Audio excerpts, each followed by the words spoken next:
Students, आज हम start करने जा रहे हैं +2 केमिस्ट्री का एक इंपॉर्टेंट लेसन जिसका नाम है chemical kinetics. Chemical kinetics chemical kinetics क्या होती है? Chemical kinetics is the branch of chemistry deals with the study of rate of reaction and mechanism by which the reaction proceed. इसका मतलब क्या हुआ? इसका मतलब ये हुआ कि जो केमिकल काइनेटिक्स है वो केमिस्ट्री की एक ब्रांच है जिसमें हम क्या पढ़ते हैं, जिसमें हम किसके बारे में पढ़ते हैं? Rate of reaction. किसी भी रिएक्शन का रेट क्या है और वो किस मैकेनिज्म से हुई है, and mechanism by which the reaction proceed. मतलब जो रिएक्शन हुई है वो किस मैकेनिज्म से प्रोसीड हुई है। तो ये सब हम केमिस्ट्री की जिस ब्रांच में हम पढ़ेंगे उस ब्रांच को हम क्या कहेंगे? Chemical kinetics. Type of chemical reaction. Chemical reactions कितने टाइप की होती है? जो केमिकल रिएक्शंस होती है वो मेनली 3 टाइप की होती है। First is the very fast reactions. Very fast reactions, देखो जैसा कि नाम से पता लग रहा है, these reactions are extremely fast and takes seconds or fraction of seconds to complete।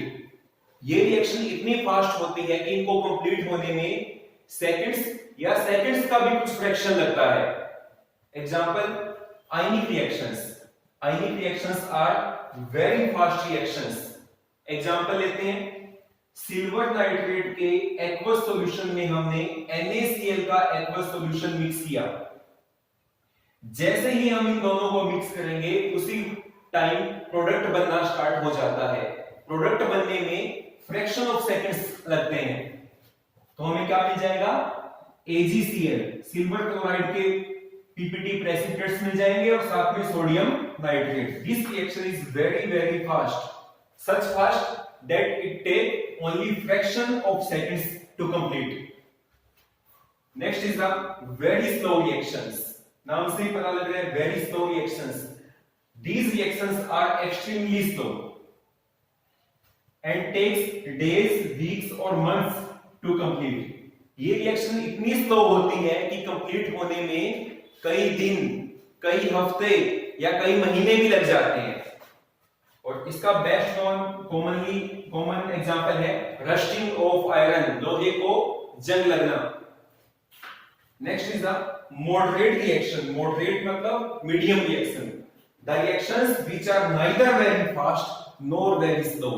वो रिएक्शन जो ना तो ज्यादा फास्ट हो ना ज्यादा स्लो हो, उन रिएक्शंस को हम क्या कहेंगे? Moderate reaction. मॉडरेट रिएक्शंस के बहुत सारे एग्जांपल आपके सिलेबस में हैं। उनमें से एक एग्जांपल हम ले रहे हैं, decomposition of hydrogen peroxide H2O2। जब हाइड्रोजन पेरोक्साइड डीकंपोज होता है तो हमें क्या क्या मिलता है? वाटर और ऑक्सीजन। इस टाइप की जो रिएक्शंस होती है वो मॉडरेट रिएक्शन होती है। इस लेसन में हम मॉडरेट रिएक्शन पे ही अपना फोकस रखेंगे। वेरी फास्ट रिएक्शंस की जो स्टडी है वो इतनी आसान नहीं होती, वेरी स्लो रिएक्शन की स्टडी भी इतनी आसान नहीं होती। इसलिए हम इस लेसन में मेन फोकस किस पे करेंगे? मॉडरेट रिएक्शंस में, या कह सकते हैं इस लेसन में जितनी भी रिएक्शंस हम स्टडी करेंगे मोस्ट ऑफ रिएक्शंस क्या होगी? मॉडरेट रिएक्शंस होगी। नोट कर लीजिएगा।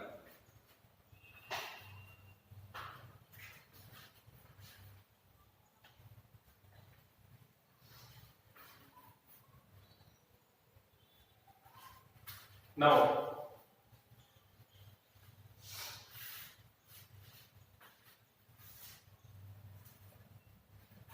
अब हम डिस्कस करेंगे रेट ऑफ रिएक्शन क्या होता है। देखो डेफिनेशन में हमने पढ़ा कि केमिकल काइनेटिक्स साइंस की या केमिस्ट्री की एक ब्रांच होती है जिसमें हम रेट ऑफ रिएक्शन के बारे में पढ़ते हैं। ये रेट ऑफ रिएक्शन होता क्या है, आइए देखते हैं। Rate of reaction, rate of reaction क्या होता है? इसको समझने के लिए हम एग्जांपल लेते हैं। Suppose we have 2 reactants A and B। दो रिएक्टेंट्स है हमारे पास ए और बी। अभी तक हमने इन दोनों को मिक्स नहीं किया है। ए और बी दो रिएक्टेंट्स हैं, दोनों को मिक्स नहीं किया है तो हमारे पास रिएक्टेंट की जो कंसंट्रेशन है वेरी हाई, जो रिएक्टेंट है वो हाई कंसंट्रेशन में है। अब हमने क्या किया, दोनों को मिक्स कर दिया। ए और बी दोनों को क्या किया, मिक्स। जैसे ही दोनों को मिक्स करेंगे दोनों के बीच केमिकल रिएक्शन होनी स्टार्ट हो जाएगी, दोनों के बीच केमिकल रिएक्शन होगी और केमिकल रिएक्शन होने के बाद रिएक्टेंट कंबाइन होकर प्रोडक्ट बनाना स्टार्ट कर देंगे। मतलब धीरे धीरे रिएक्टेंट की कंसंट्रेशन डिक्रीज होती जाएगी, धीरे धीरे रिएक्टेंट की कंसंट्रेशन डिक्रीज होती जाएगी और जो प्रोडक्ट है प्रोडक्ट की कंसंट्रेशन इंक्रीज होती जाएगी। प्रोडक्ट की जो कंसंट्रेशन है वो इंक्रीज होती जाएगी और इंक्रीज और डिक्रीज होने में क्या लगेगा, टाइम। मतलब कितने टाइम में रिएक्टेंट की कंसंट्रेशन कितनी डिक्रीज हुई, या कह सकते हैं कितने टाइम में प्रोडक्ट की कंसंट्रेशन कितनी इंक्रीज हुई, इसे हम क्या कहते हैं, रेट ऑफ रिएक्शन। क्या कहते हैं, रेट ऑफ रिएक्शन। यदि हम बाय डेफिनेशन देखें तो रेट ऑफ रिएक्शन क्या हो जाएगा, it is the change in concentration of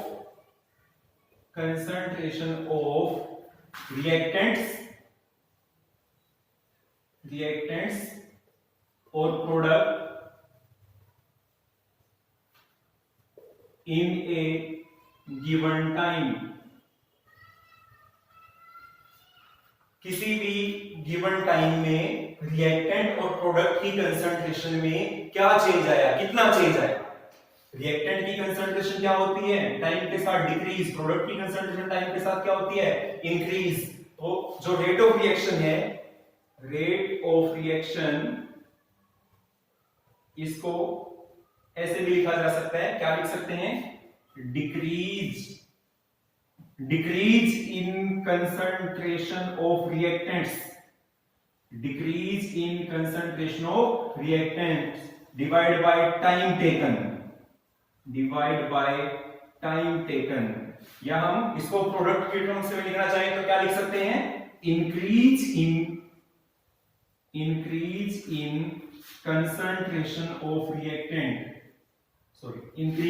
concentration of product divide by time taken. Reactant के लिए लिखना चाहते हो तो कंसंट्रेशन टाइम के साथ डिक्रीज होगी, प्रोडक्ट के लिए लिखना चाहते हो तो कंसंट्रेशन टाइम के साथ क्या होगी, इंक्रीज होगी। इसी को हम क्या कहते हैं, rate of reaction. Now what is the unit of rate of reaction,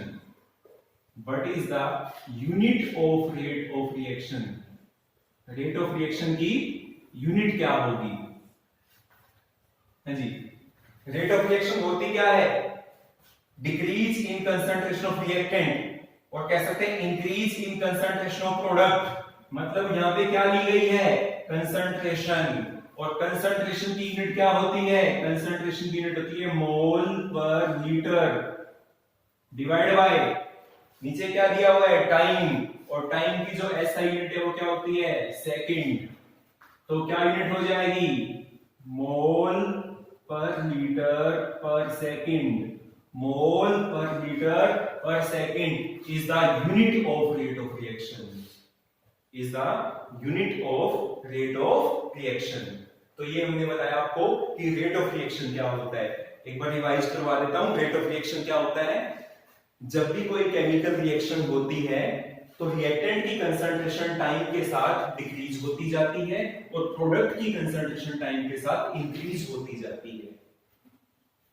तो एक गिवन टाइम में रिएक्टेंट की कंसंट्रेशन कितनी डिक्रीज हुई या प्रोडक्ट की कंसंट्रेशन कितनी इंक्रीज हुई, इसी को हम क्या कहते हैं, रेट ऑफ रिएक्शन। और रेट ऑफ रिएक्शन की यूनिट क्या होती है, what is the unit of rate of reaction, mole per litre per second, mole per litre per second is the unit of rate of reaction.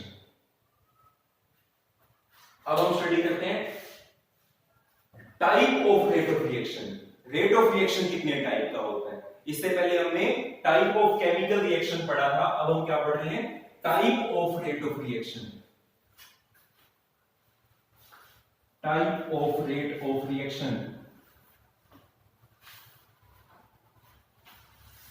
Type of rate of reaction. Rate of reaction mainly two type का होता है, types of rate of reaction. Rate of reaction कितने type का होता है, two types. कौन कौन से टू टाइप है, first is the average rate of reaction, average rate of reaction, average rate of reaction, and second is the instantaneous rate of reaction, instantaneous rate of reaction. जो rate of reaction है to type का होता है, average rate of reaction and instantaneous rate of reaction. One by one पढ़ते हैं दोनों को। First of all average rate of reaction, average rate of reaction. Average rate of reaction को detail से समझने के लिए हम एक ग्राफ की हेल्प लेते हैं। ग्राफ प्लॉट करते हैं एक,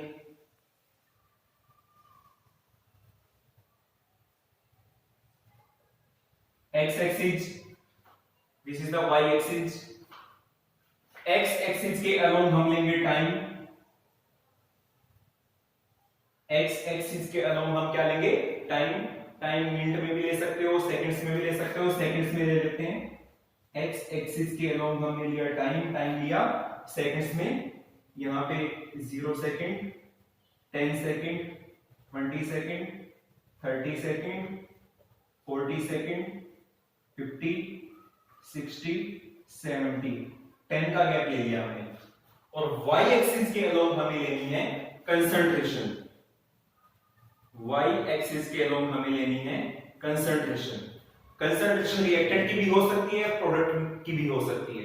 तो पहले मैं रिएक्टेंट की कंसंट्रेशन का ग्राफ बनाऊंगा, उसके बाद प्रोडक्ट का भी बनाएंगे हम। Concentration of reactant, y axis के अलोंग हमने ली concentration of reactant. What is the unit of concentration, mole per litre, mole per litre. यहां पे कंसंट्रेशन 0, यहां पे कंसंट्रेशन 0.1, यहां जो कंसंट्रेशन है वो 0.2, यहां जो कंसंट्रेशन है 0.3, यहां हो जाएगी 0.4, यहां 0.5, यहां हो गई 0.6, यहां हो गई 0.7।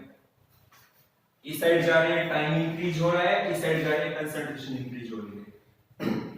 मतलब हम किस किस के बीच ग्राफ प्लॉट करेंगे, टाइम और रिएक्टेंट की कंसंट्रेशन के बीच। और अभी मैंने आपको थोड़ी देर पहले बताया था कि किसी भी केमिकल रिएक्शन में रिएक्टेंट की कंसंट्रेशन टाइम के साथ डिक्रीज होती है, रिएक्टेंट की कंसंट्रेशन टाइम के साथ डिक्रीज होती है। इसलिए हमें कुछ इस टाइप का ग्राफ यहां मिलेगा, ऐसा ग्राफ हमें मिलेगा। ये ग्राफ बिल्कुल क्लियर बता रहा है कि जैसे जैसे टाइम इंक्रीज होगा रिएक्टेंट की कंसंट्रेशन डिक्रीज होगी, टाइम के साथ रिएक्टेंट की कंसंट्रेशन डिक्रीज होती जाती है।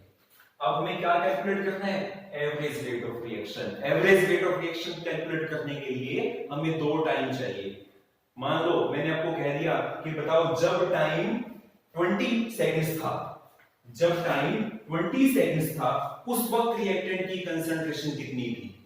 जब टाइम 20 सेकंड था उस वक्त रिएक्टेंट की कंसंट्रेशन कितनी थी। तो आप कैसे बताओगे, 20 सेकंड कहा मैंने, तो 20 सेकंड से आप एक स्ट्रेट लाइन खींच दोगे,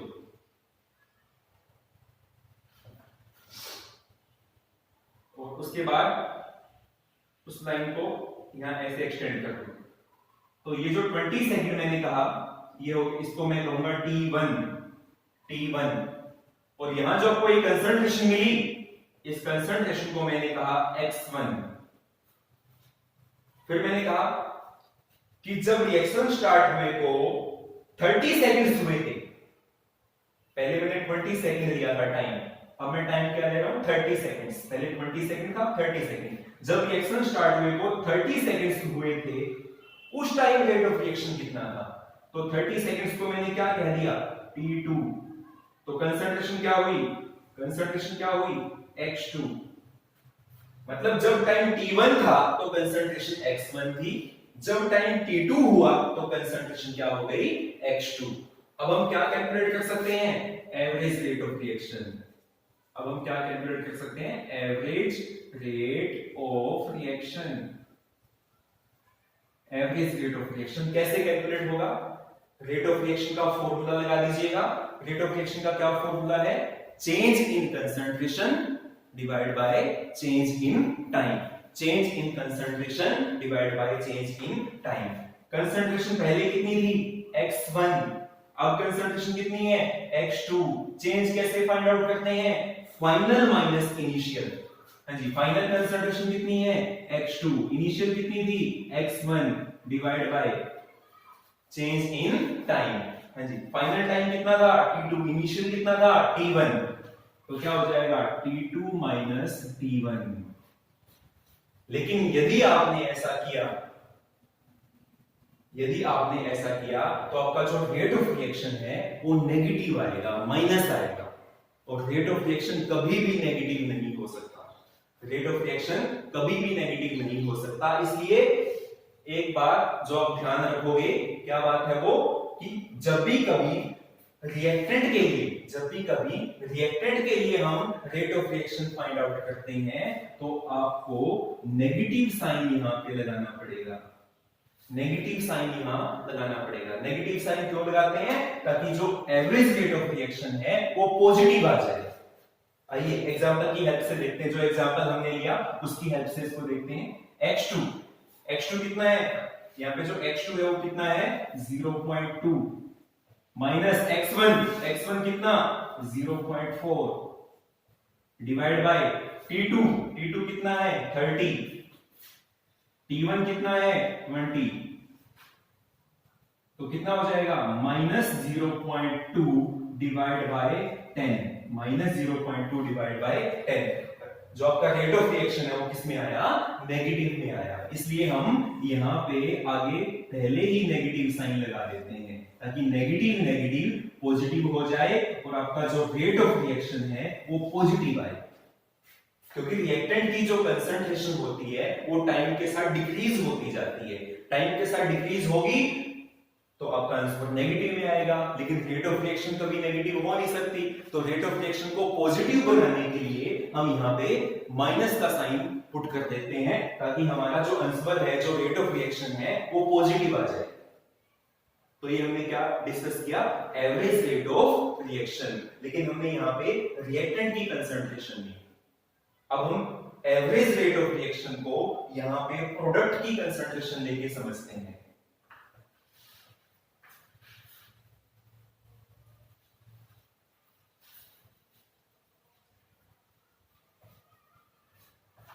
जी, वही हमने दो एक्सिस ली। This is the x axis, this is the y axis. X axis के अलोंग हमने टाइम लिया और टाइम किस में लिया? सेकंड्स में। यहाँ पे 0 second, 10 second, 20 second, 30 second, 40 second, 50 and 60। और वाई एक्सिस के अलोंग हमने क्या ली? कंसंट्रेशन। किसकी कंसंट्रेशन ली हमने? प्रोडक्ट की कंसंट्रेशन। और कंसंट्रेशन की यूनिट आपको पता है क्या होती है? मोल पर लीटर। कंसंट्रेशन की यूनिट क्या होती है? मोल पर लीटर। यहाँ पे कंसंट्रेशन कितनी है? 0.1। यहाँ कितनी है? 0.2। यहाँ कितनी है? 0.3, 0.4, 0.5, 0.6, 0.7। कैसा ग्राफ मिलेगा? हमने प्रोडक्ट की कंसंट्रेशन ली है। जब मैंने रेट ऑफ रिएक्शन की डेफिनेशन आपको बताई थी तो समझाया था कि टाइम के साथ प्रोडक्ट की कंसंट्रेशन इंक्रीज होती जाती है। प्रोडक्ट की कंसंट्रेशन टाइम के साथ इंक्रीज होती जाती है, इसलिए हमें कुछ ऐसा ग्राफ यहां मिलेगा। ये ग्राफ बिल्कुल क्लियर बता रहा है कि टाइम के साथ प्रोडक्ट की कंसंट्रेशन इंक्रीज होगी। अब सेम उसी तरह जैसे हमने पहले किया था। मान लो मैंने आपको कह दिया कि जब टाइम 20 सेकंड्स था उस वक्त कंसंट्रेशन कितनी थी। हाँ जी, 20 सेकंड को मैंने क्या कह दिया, t1, तो आप क्या करोगे, 20 सेकंड से एक स्ट्रेट लाइन खींच दोगे, तो आपको यहां जो कंसंट्रेशन मिली ये क्या मिली, x1। फिर मैंने आपको कहा कि जब रिएक्शन स्टार्ट हुए को 30 सेकंड्स हुए थे, 30 सेकंड्स को मैंने क्या कह दिया, t2, उस वक्त कंसंट्रेशन कितनी थी, तो कंसंट्रेशन उसको कितनी थी, x2। जब टाइम t1 था तो कंसंट्रेशन x1, जब टाइम t2 था तो कंसंट्रेशन x2। अब हम क्या कैलकुलेट कर सकते हैं, हम कैलकुलेट कर सकते हैं average rate of reaction, average rate of reaction उसी फॉर्मूले से। क्या फॉर्मूला था, change in concentration divide by change in time. हाँ जी, कंसंट्रेशन पहले कितनी थी, x1, अब कितनी है, x2। चेंज कैसे फाइंड आउट किया जाता है, फाइनल माइनस इनिशियल, फाइनल कितनी है, x2, इनिशियल कितनी है, x1, change in concentration divide by change in time. हाँ जी, टाइम पहले कितना था, t1, अब कितना है, t2, तो t2 माइनस t1, और यहां पे हम पॉजिटिव साइन लगाते हैं। पॉजिटिव साइन क्यों लगाते हैं, क्योंकि प्रोडक्ट की कंसंट्रेशन टाइम के साथ इंक्रीज होती जाती है। आपका आंसर पहले से ही पॉजिटिव में आएगा, चेक कर लीजिए।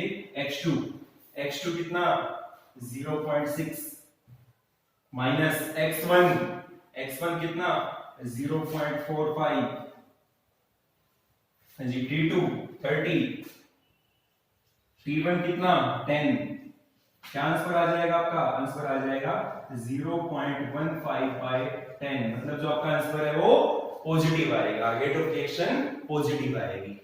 तो ये हमने डिस्कस किया average rate of reaction, average rate of reaction. हाँ जी, इसको ऐसे भी लिखा जा सकता है, x2 माइनस x1 चेंज हुआ, चेंज का symbol delta, delta x by delta t, delta x by delta t, इसको ऐसे भी लिखा जा सकता है। तो ये हमने क्या डिस्कस किया, average rate of reaction. Average rate of reaction के बाद अब हम स्टडी करेंगे instantaneous rate of reaction. Instantaneous rate of reaction, average rate of reaction के बाद second is the instantaneous rate of reaction. Instantaneous rate of reaction, हाँ जी, क्या होता है इंस्टेंटेनियस रेट ऑफ रिएक्शन, नाम से पता लग रहा है, rate of reaction at a given instant of time. Rate of reaction at a given instant of time, एक दिए हुए समय पे एक ही टाइम गिवन मिलेगा आपको, यहाँ पे दो टाइम गिवन नहीं मिलेंगे, t1 और t2 दो टाइम गिवन नहीं मिलेंगे, केवल एक ही टाइम पे rate of reaction at a given instant of time is called instantaneous rate of reaction. आइए इसको भी हम ग्राफ की हेल्प से समझते हैं। सेम वैसा ही ग्राफ बनाना है जैसे हमने एवरेज रेट ऑफ रिएक्शन में बनाया। एक्स एक्सिस के अलोंग हमने लिया टाइम, टाइम हमने लिया सेकंड्स में, यहां 0 सेकंड, 10 सेकंड, 20 सेकंड्स, 30 सेकंड्स, 40, 50, 60, और वाई एक्सिस के अलोंग हमने ली कंसंट्रेशन ऑफ रिएक्टेंट। पहले रिएक्टेंट की कंसंट्रेशन ले लेते हैं, कंसंट्रेशन ऑफ रिएक्टेंट 0.1, 0.2, 0.3, 0.4, 0.5, 0.6 और 0.7। हाँ जी, हमने रिएक्टेंट की कंसंट्रेशन ली, और आपको पता है रिएक्टेंट की कंसंट्रेशन टाइम के साथ डिक्रीज होती जाती है। कैसा ग्राफ मिलेगा, लाइक दिस, रिएक्टेंट की कंसंट्रेशन टाइम के साथ डिक्रीज होती जाती है, तो हमें कुछ इस तरह का ग्राफ मिलेगा। हाँ जी, अब हमें क्या करना है, रेट ऑफ रिएक्शन कैलकुलेट करना है at a given instant of time, एक दिए हुए समय पे, एक ही समय पे, यहाँ पे दो टाइम नहीं मिलेंगे t1 और t2, एक ही समय पे कैलकुलेट करना है, 20 सेकंड पे, 30 पे, 40 पे, 50 पे, किसी भी एक समय पे।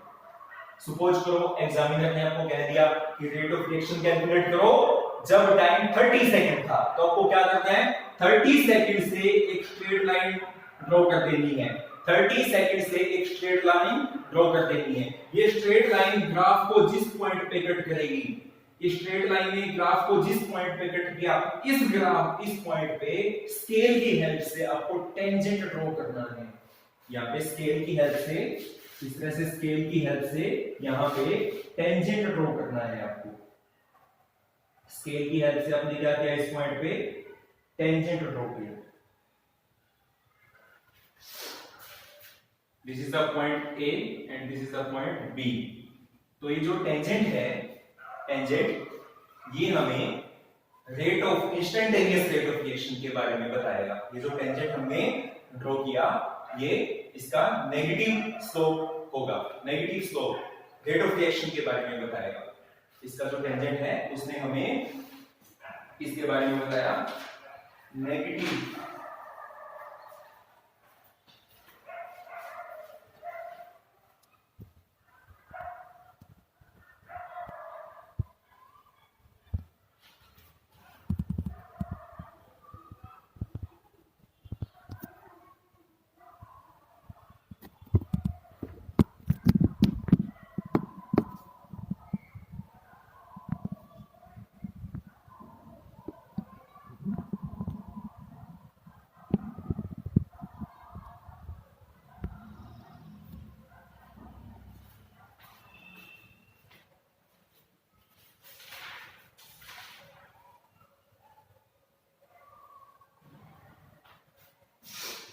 हाँ जी, जो इंस्टेंटेनियस रेट ऑफ रिएक्शन है हमने क्या बताया कि जिस टाइम पे हमें रेट ऑफ रिएक्शन कैलकुलेट करना है, उस टाइम पे हम एक स्ट्रेट लाइन ड्रा कर देंगे।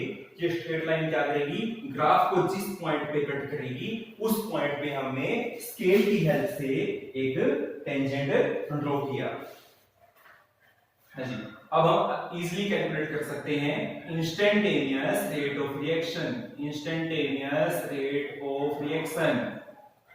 तो जो इंस्टेंटेनियस रेट ऑफ रिएक्शन है वो किसके इक्वल होगी, रेट ऑफ रिएक्शन जैसे हम फाइंड आउट करते हैं, change in concentration divide by change in time. इस पॉइंट को मैंने बोल दिया पॉइंट ओ। तो चेंज इन कंसंट्रेशन, देखो कंसंट्रेशन में कितना चेंज आया, O A divide by change in time, time कितना हो गया, O A divide by O B. या कह सकते हैं कि जो रेट ऑफ रिएक्शन है वो नेगेटिव स्लोप के इक्वल होगी। जो रेट ऑफ रिएक्शन है वो इस टेंजेंट के नेगेटिव स्लोप के इक्वल होगी। जितना नेगेटिव स्लोप होगा उतनी ही क्या होगी, इंस्टेंटेनियस रेट ऑफ